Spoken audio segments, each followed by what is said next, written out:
یہ جو فیملی ہوتی ہے نا، یہ تسبیح کی طرح ہوتی ہے. اور ہم نے دیکھا ہے کہ یہ جو ہے نا تسبیح کے اوپر والا حصہ، یہ ماں باپ ہوتے ہیں. جب یہ چلے جاتے ہیں نا تو اپنے بھائی بہنوں کو جس طرح تسبیح کے دانے بکھرتے ہیں نا، اس طرح بکھرتے دیکھا ہے. جب تک ماں باپ ہیں پہلے تو ان کی برکتیں لینا، اور جب یہ چلے جائیں نا تو یہ دانے بکھرنے مت دینا، جوڑ کے رکھنا اپنی فیملی کو. یہ فیملی یہی تو پیار ہے زندگی میں.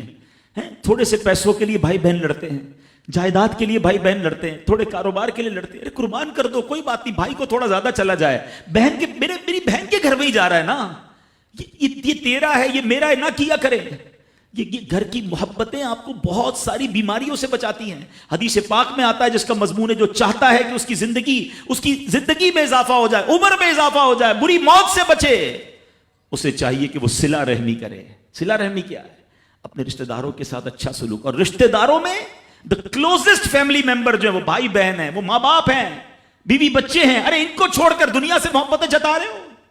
نہیں میرے پیارے اسلامی بھائیوں. تو اپنی بچیوں کے ساتھ اور اپنی بہنوں کے ساتھ بالخصوص اچھا سلوک کرنا. خوش نصیب ہے وہ بھائی جو بہنوں کا مان ہے، خوش نصیب ہے وہ جو والد جو اپنی بچیوں کے ساتھ اچھا برتاؤ کرتا ہے. بہنوں کی دعائیں بھائی کو بہت اوپر لے جاتی ہیں. خوش نصیب ہے وہ بھائی. اچھا ہمارے ایک اور نظام پتہ ہے کیا ہے کہ جب تک ماں باپ کے ساتھ رہ رہے ہیں تو چلے بھائی بہنوں میں پیار ہے. اب بھائی بہنوں میں شادی ہو گئی، سب کی شادیاں ہو گئیں اور ماں باپ چلے گئے، تو اب نارملی لوگ اپنی بہنوں کو اگنور کرتے ہیں. اب یار میں تو اپنی بیوی کو دیکھوں گا، اپنے بچوں کو دیکھوں گا، اپنی کمائی کو دیکھوں گا. نہیں، اب بھائی کا کام ہے کہ وہ والد کا کردار ادا کرے، بہنوں کو یہ احساس دلائے کہ تمہارے ماں باپ چلے گئے ہیں مگر تمہارے بھائی زندہ ہیں، ہر مشکل میں تمہارے بھائی تمہارے ساتھ کھڑے ہوں گے.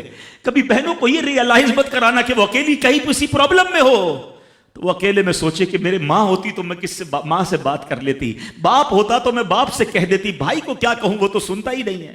ہیں ایسے بھائی آج بھی کہ بہنیں انہیں اپنا دکھ بھی شیئر نہیں کرتی ہیں، بلکہ بھائیوں کو پڑی ہی نہیں ہے بہن کدھر گئی. یہ مت کرنا. اگر تم اپنے ماں باپ کی روح خوش کرنا چاہتے ہو نا تو بھائی بہن جڑ کے رہو، بھائی بہنوں میں پیار رکھو. یہ پیسہ سب کچھ نہیں ہے. ارے جو کچھ میرے پاس ہے اگر میرا بھائی بہنوں پہ خرچ ہو جائے تو اس سے اچھی کیا چیز ہے. یہ یاد رکھے جو سوشل میڈیا پہ ہزاروں فرینڈ بنائے بیٹھے نا کہ میرے 5000 فرینڈ تو میرے 10,000 فرینڈ، کسی دن بستر پر پڑو گے نا اسپتال میں تو اس بستر کے کنارے تمہیں تمہارے بھائی بہن ہی نظر آئیں گے.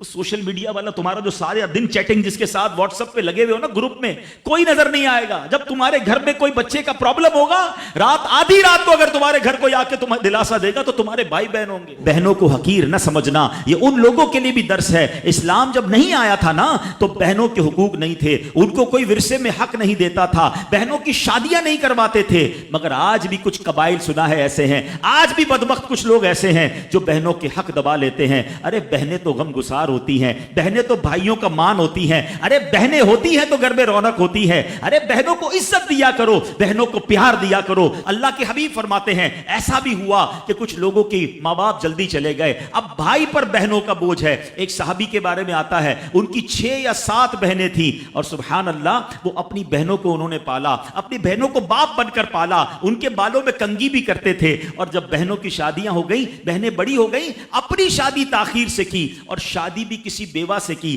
پوچھا گیا کہ کیوں بیوہ سے شادی کی؟ کہا میری بہنوں کو ایک ماں کی حاجت تھی، میں کوئی جوان لڑکی لے آتا تو بہنوں کا کیا ہوتا. اللہ اکبر. یہ صحابہ کا انداز. اور آج جو بہنوں کا حق دباتے ہیں، آج جو بہنوں کو ذلیل کرتے ہیں، نہ کرنا. ہمارا اسلام بہنوں سے محبت کا درس دیتا ہے.